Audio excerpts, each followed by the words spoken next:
mazima neewuunya ebitonde bino nnyo, endowooza yaabyo n'entegeera yaabyo. Waliwo abantu nga bibasinga endowooza n'entegeera.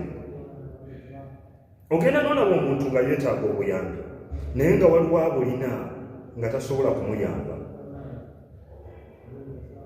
Naye n'osanga omuntu nga tasobola kuleka munne wansi, ng'oluusi n'okuba nga talina nakuba nga talina naye katono k'alina ako nga tasobola kuleka munne mu kizibu.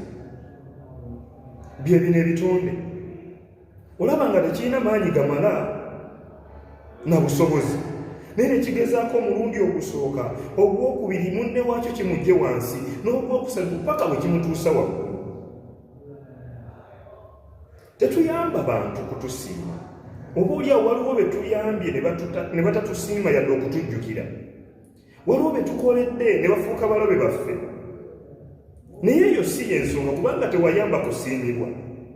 Nedda. Tewayamba kukuddiza. Nedda. Oyamba kubanga kikkakatako naawe enkyo ojja kwetaaga oba omwana wo oba omuntu wo. Ensi eno yeetoloola bweti. Oyo gw'olese wansi awo enkya yagenda okuyamba omwana wo oba gwe kennyini. Bw'obanga n'obusobozi ne bw'oba toyina fubanga nnyo munno omugye wansi. Mu Bayibuli ekitabo kya Abaluumi essula 12:16 nti mulowoozenga bumu, era Bayibuli y'emu etugamba okwetikkiraganako emigugu.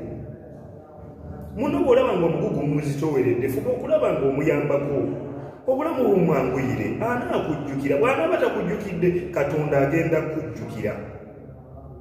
Nye temulekanga bannammwe mu buzibu. Ne bw'obanga otuuse eyo gy'oli n'ojjukira yasigala mu buzibu, nga bwe tulabye kino ekitonde ekisembyeyo, okomangawo n'omunona. Mukama akuwa omukisa.